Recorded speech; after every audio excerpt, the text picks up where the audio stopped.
Halo guys, welcome back again to my channel bersama saya Hansan di sini dan seperti biasanya setiap harinya saya akan buatkan video seputar cryptocurrency. So bagi kalian yang tertarik seputar cryptocurrency boleh aja langsung bantu saya like dan juga subscribe.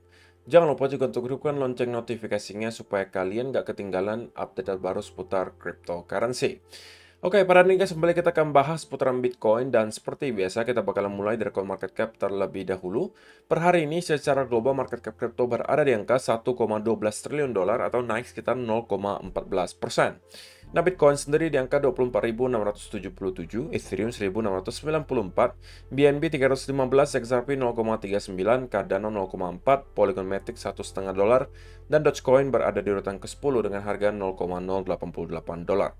So, per hari ini kita melihat market dalam keadaan yang mix, bagian ada yang hijau, ada juga yang merah, walaupun kenaikan dan penurunannya itu nggak terlalu signifikan, rata-rata hanya kurang lebih 0, sekian persen. Menunjukkan dalam 24 jam terakhir kita melihat market cenderung volumenya sangat kecil, dan juga pergerakannya cenderung sideways. So, itu adalah outlook sementara dari beberapa top coin yang ada. Sekarang kita masuk dulu ke beberapa berita dan data terbaru hari ini. Nah, karena kita sudah berada di hari Minggu lagi guys, kita pengen cek kira-kira untuk 7 hari ke depan ada data dan event ekonomi penting apa yang perlu kita waspadai dan juga yang kemungkinan bisa memberikan dampak volatilitas di market. Nah, jika saya screening sekilas tadi, kita melihat sebenarnya tidak banyak yang akan membuat market terlalu volatil menurut saya, selain nanti di tanggal 24 Februari guys. Oke, 24 Februari 2023 kita akan melihat data Core PCE Price Index itu dirilis. Oke, walaupun sebelumnya mungkin adalah satu atau dua yang mungkin bisa membuat market sedikit bergerak, tapi saya rasa volatility-nya tidak akan terlalu parah, yaitu adalah di tanggal 23 Februari, diawali oleh FOMC Minutes, oke. Kemudian, malam harinya kita akan melihat data GDP dari Amerika Serikat. Oke, itu akan ada di tanggal 23, dilanjutkan tanggal 24, itu adalah data Core PCE Price Index, yang intinya merupakan tingkat inflasi jika kita mengeluarkan makanan dan energi. Dan ini juga adalah salah satu data yang dijadikan indikator kunci oleh The Fed untuk menentukan kebijakan moneter mereka, sehingga tentunya ini juga akan sangat dipantau oleh para investor maupun trader untuk menentukan sentimen berikutnya. Oke, jadi untuk awal minggu kemungkinan kita bakal melihat market cenderung boring gitu ya, karena tidak banyak event ekonomi yang bisa membuat volatil marketnya, dan baru akan mulai nanti di tanggal 23, 24, dan ya berarti akhir minggu hari Kamis atau Jumat kita baru akan start mulai volatility kembali ke market. Ya walaupun bukan berarti ya tanpa ada event ekonomi kita nggak bisa lihat pergerakan, tapi kalau kita mau expect ada volatilitas, harusnya hari-hari tersebut lebih menjamin gitu ya. Jadi itu adalah beberapa data dan event ekonomi penting yang perlu kalian waspadai untuk minggu depan. Berikutnya, ini saya rasa saya perlu sampaikan ke teman-teman juga. Crypto investors under attack by new malware, reveals Cisco Telos. Jadi ada malware baru guys, yang diciptakan oleh para hacker gitu ya. Kita ini sekarang berinvestasi di dunia kripto itu sangat berkaitan dengan dunia digital, internet gitu kan. Semuanya versinya digital. So, kita harus aware dengan resiko-resiko versi digitalnya juga. Yaitu adalah model-model seperti malware gitu, atau hacking lah istilahnya. Kalau misalnya kita pegang fiat money, ya resikonya kita misalnya kerampok gitu kan. Rampoknya ya dari perampok secara fisik gitu kan. Kalau misalnya kita pegangnya aset digital, ya resikonya ini ke hack gitu. Jadi ini kita juga harus protect diri kita terhadap hacking. Dan ada malware baru yang terdetek gitu ya. Dimana di sini cara mereka mencuri kripto kalian adalah dengan the malicious software work in partnership to swap information stored in the user's clipboard, which is usually a string of letters and number copied by the user. The infection then detects wallet addresses copied onto the clipboard and replace them with a different address. Jadi caranya nanti dia mau ngehacknya di sini adalah ketika teman-teman copy gitu ya. Misalnya biasanya kan mungkin kalian copy address wallet kalian dari misalnya di mana lah di note kalian atau dimanapun di copy gitu kan addressnya, lalu di pass ke exchange. Nah ketika kalian copy dan kemudian pass, ketika kalian copy itu udah kedetek gitu address kalian seperti apa, Oke, dan akan diubah sedikit ketika kalian pass. Jadi itu sudah bukan address kalian lagi, tapi kemungkinan kalian tidak akan sadari karena untuk address-nya itu mungkin 5 angka dan huruf terakhirnya itu sama atau mirip gitu guys. Tapi sisanya itu berbeda. Maka sekali lagi untuk teman-teman yang nanti pengen kirim atau bertransaksi lah, transfer kripto kemanapun gitu, pastikan double check guys. Double check address kalian. Udah benar apa belum? Oke, kalian jangan males. Jangan cuma ngelihat 2 atau 3 huruf terakhir dan kemudian mengatakan, oke, ini udah benar addressnya. Jangan sampai seperti itu. Terlebih lagi kalau transaksi besar, please cek beberapa kali sebelum kalian tekan transfer, guys. Karena kalian bisa aja menjadi korban dari para hacker di sini. Yang membuat berarti kalian akan mentransfer aset kalian itu ke address lain. Caranya sekali lagi ingat, ketika kalian copy, kemudian kalian paste, mungkin kalian kan merasa, tapi kan saya copy paste kok, nggak mungkin salah gitu kan. Nah, ini ada malware baru yang diciptakan, di mana ketika kalian copy, address kalian ketika di paste, itu sedikit berbeda. Jadi, sekali lagi, double check sebelum kalian transfer aset kripto kalian. Oke? Makin banyak sekarang caranya hacker itu bisa mencuri aset kripto kalian, jadi yang sekarang wajib kalian lakukan itu bukan hanya soal investasi di market, tapi juga memprotek capital kalian atau modal kalian. Percuma kalau misalnya kalian cuan udah ribuan persen, puluhan ribu persen, tapi pada akhirnya semuanya dicuri oleh hacker. Dan ini juga mengingatkan ke kita, sekali lagi, bahwa please teman-teman jangan sampai menaruh semua aset kalian itu ke dalam satu tempat gitu. Oke, baik itu exchange, baik itu decentralized wallet, baik itu cold wallet, saya selalu sarankan untuk disebar di beberapa tempat gitu ya. Karena masing-masing dari alternatif tersebut ada resikonya. Kalau di exchange ya resikonya seperti kita lihat di FTX kemarin, collapse gitu kan. Kalau decentralized wallet, kebanyakan resikonya adalah ke hack gitu kan. Ada dusting lah, ada phishing lah, modelnya banyak sekali. Kalau di cold wallet, resikonya adalah kalau kalian kehilangan barangnya sekaligus lupa dengan seed phrase-nya.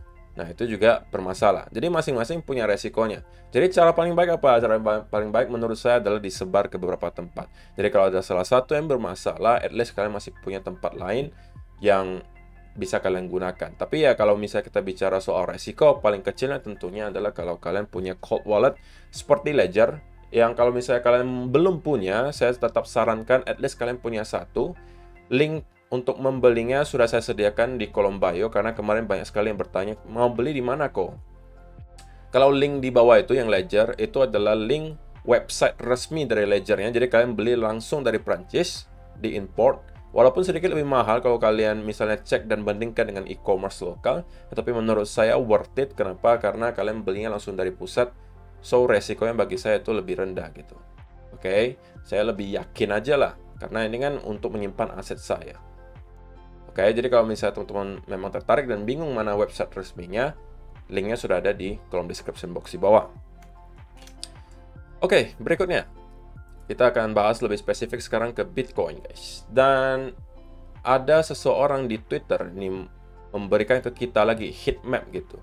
Menunjukkan bahwa ada titik likuidasi yang cukup besar di kurang lebih angka 21 ribuan, guys. Oke, jadi tentunya gitu ya, kita bisa saja berasumsi market maker bisa saja gitu ya akan mencoba untuk menekan ke harga 21.000 di sini untuk melikuidasi orang-orang yang kemarin mungkin sempat long. Walaupun sekali lagi guys, kita tidak akan pernah tahu dan tidak akan pernah bisa menggaransi bahwa market maker akan melakukan hal tersebut. Nah, tapi kalau misalnya secara logikanya gitu ya, tentunya market maker pengennya gitu ya, pengennya untuk meliquid orang-orang tersebut, dan total likuidasinya di sini ada sekitaran 20 miliaran dolar guys. Jadi angkanya tidak kecil gitu ya. Dan jika kita lihat ke atas itu sebenarnya liquidity-nya tidak terlalu tebal gitu. Walaupun sebelum-sebelumnya kita pernah lihat ya bahwa sebenarnya titik likuidasi di angka 25.200 sampai 25.800 itu juga cukup besar. Dan kali ini sedikit berbeda, saya nggak tahu apa permasalahannya gitu ya. Sekarang kita melihat tidak lagi setebal yang kemarin. But let's see lah apa yang akan market lakukan berikutnya. Tapi ini hanya sebagai sekadar informasi tambahan saja untuk kalian, bahwa kalaupun kita misalnya jebol di sini, ini bisa saja untuk menjemput semacam likuidasi Dan biasanya guys, kalau misalnya likuidasi kejemput seperti ini, kalau tujuannya hanya memang untuk menjemput likuidasi, maka biasanya kita hanya akan membuat satu candle dengan wick yang sangat panjang dan kemudian kembali naik. Jadi teman-teman harus aware dengan hal tersebut. Berikutnya, ini lagi-lagi adalah sebuah fractal pattern yang disampaikan oleh Stock Money Lizards. Dan dia kembali memperbandingkan gitu pergerakan kita kali ini dengan yang terjadi di tahun 2019. Jadi kan sekarang ada 3 senario guys yang bisa terjadi. Antara kita pertama sudah menemukan bottom bear market, which is yang dipercaya oleh Stock Money Lizard terjadi kita sekarang. Ada juga yang percaya bahwa kita hanya berada di bull trap, tapi ada juga yang percaya bahwa kita masih akan sideways berbulan-bulan di sekitaran area di sini sebelum kita masuk ke bull market atau memasuki rally berikutnya. Nah, kita akan bahas dua dari 3 senario tersebut hari ini dari beberapa orang yang nge-tweet di Twitter. Pertama dari Stock Money. Kalau dia yang ini, dia lebih percaya bahwa kita sudah berada di bottom bear market dan sekarang sudah di tahap untuk building bull cycle yang baru. Menurut dia, kalau kita melihat tahun 2019, kita juga membentuk pattern yang sama, yaitu Adam and Eve, sebelum pada akhirnya kita break dari neckline-nya dan menuju level pertama menurut dia di sini. Dan menurut dia di tahun 2023 sekarang, kita juga baru berada di level 1. Level 2-nya berarti kita masih akan mendapatkan rally, konsolidasi, baru pada saat itu kita akan kembali mendapatkan fase yang parabolik. Tapi tidak hanya senario itu yang bisa terjadi, guys. Senario yang di sini juga bisa. Nah, kalau yang dari Profit Egg Clue Kepo ini, dia lebih percaya bahwa kita sepertinya masih akan terkonsolidasi selama berbulan-bulan di sini sebelum pada akhirnya kita akan masuk ke bull cycle. Oke? Artinya menurut dia bandingkan pergerakan kita sekarang dengan yang terjadi di tahun 2019 juga sama. Tapi dia lihatnya dari sudut pandang yang berbeda, perspektifnya sedikit berbeda. Menurut dia, sekarang kita masih berada di tahap di sini, guys, di mana kita mendapatkan rally yang sangat kencang memang, tapi kemudian kita slowly kemudian mulai start lagi menurun, terkonsolidasi selama berbulan-bulan sebelum pada akhirnya kita akan start untuk bull cycle berikutnya. Nah, jika kita mengulang hal yang sama menurut dia, maka harusnya kita juga akan terkonsolidasi di sekitaran area kuartal 2 sampai kuartal 3 2023. Sebelum pada akhirnya mungkin di kuartal 4 2023 menjelang 2024 kita baru akan start bull rally tersebut. Oke, jadi ini ada 2 senario yang sekarang mungkin cukup banyak orang yang percaya juga. Kalau kalian yang mana, guys? Kalau kalian merasa apakah kita sudah berada di bottom bear market dan akan masuk ke bull cycle sekarang, ataukah kalian termasuk yang merasa kita harusnya akan terkonsolidasi lagi cukup lama di sini sama seperti si Profit Blue Capo, atau menurut kalian kita masih berada di bull trap? Silahkan kalian kasih komentar kalian di kolom komentar di bawah. So, itu adalah beberapa data dan berita hari ini yang pengen saya sampaikan untuk kalian, guys. Sekarang kita masuk ke chartnya Bitcoin dan saya pengen mulai dari weekly chart. Karena di time frame kecil sebenarnya tidak banyak yang bisa saya bahas ya, guys. Dalam 24 jam terakhir itu pergerakannya masih di situ-situ saja. Di video kemarin kita juga melihat Bitcoin berada di harga yang sama gitu. Jadi menurut saya belum ada perubahan yang berarti. Cuman di weekly ada sesuatu yang menurut saya akan cukup krusial gitu, guys. Kenapa? Karena kita sudah di hari Minggu menjelang juga closing weekly candle. Dan kita bisa saja juga membuat sebuah closing candle paling tinggi semenjak bulan Agustus 2022. Setelah kemarin daily yang sudah closing paling tinggi, apakah weekly juga akan mengikuti? Jika ya, maka menurut saya itu adalah sebuah pertanda yang baik juga, indikasi yang sangat positif, dan saya bisa expect untuk minggu-minggu berikutnya kita juga akan melihat kembali rally ke atas untuk Bitcoin, mungkin next target menuju ke area 28 sampai area 30.000. Yang sebenarnya kalau kita katakan sudah tidak terlalu jauh lagi kok dari sini, guys. Jika kita ukur dari harga sekarang ke area 28.000, itu cuma pergerakan kurang lebih 16 lah, 15 sampai 16%. Apalah artinya 15-16% di aset kelas kripto gitu kan, terlebih lagi di altcoin. Jadi kalau ada yang mengatakan kita akan ke 30.000 misalnya, ada yang mengatakan 35, ya saya mengatakan probability-nya ya ada-ada saja gitu, guys. Karena tidak jauh lagi, kita sekarang sudah hampir 25.000 menyentuh. Oke, jadi itu adalah dari segi weekly guys. Mudah-mudahan kita mampu closing di sekitaran area lebih bagusnya sih menurut saya di atas 25.000 gitu ya. Untuk mengkonfirmasi bahwa pada akhirnya di weekly chart kita juga sekarang mampu break dari area lower high terakhirnya. Oke, jadi itu di time frame weekly. Nah, kalau misalnya di time frame kecil belum ada perubahan, berarti yang saya lihat pada intinya kalau teman-teman perhatikan di sini kita kemarin itu ketika mendapatkan sell off, kemudian para buyer start lagi mendorong harga ke atas dan cenderung membuat semacam V-shape recovery dan sekarang sedang terkonsolidasi seperti ini. Saya masih berada di camp di mana saya merasa Bitcoin masih akan mendapatkan push minimal ke sekitaran area 25.200 di sini sebagai area high terakhir, atau bahkan akan mencoba untuk nge-retest lagi ke upper trend line-nya, yang tentunya akan sangat menentukan pergerakan kita berikutnya, karena yang kita nggak mau lihat sekali lagi adalah kalau kita lagi-lagi mendapatkan rejection dari sini. Karena itu berarti sekali lagi double top itu kemungkinan akan terkonfirmasi. Tapi kalau misalnya kita akan mampu untuk break di atas area tersebut dan consolidate, ini adalah pertanda yang baik dan menurut saya kita akan kemudian melanjutkan kenaikan menuju ke area 28 sampai 30.000 dolar.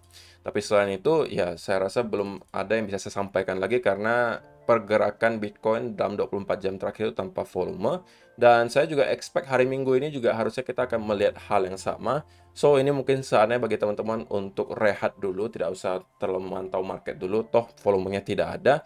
Dan kita baru akan melihat volatility lagi mungkin dari Senin siang sampai ya minggu berikutnya lah, gitu ya. Jadi, itu aja sih yang perlu saya sampaikan untuk video hari ini guys. Terima kasih yang sudah menonton sampai selesai. See you in the next video. Bye-bye.